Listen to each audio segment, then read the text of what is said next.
Hello there and welcome to another one of these Lexical Lab 1 minute English videos. If you like this video, make sure you subscribe to our YouTube channel and check out our website www.lexicallab.com to find out more about our online courses.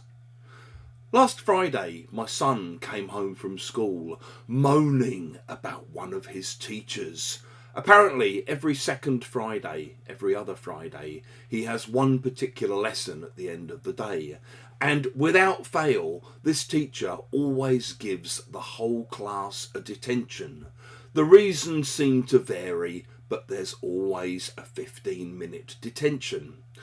After he told me this, I responded by saying, "Whoa, he sounds like a right barrel of laughs, that guy."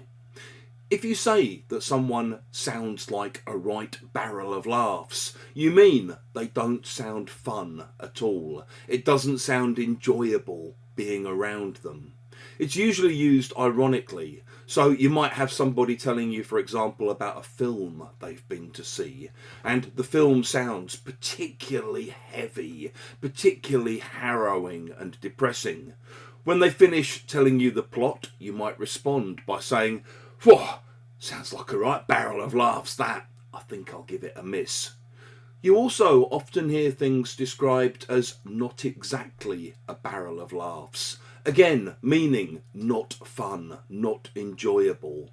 So, for lots of my friends in Ukraine at the moment, living without heating and without electricity, life's not exactly a barrel of laughs at the moment.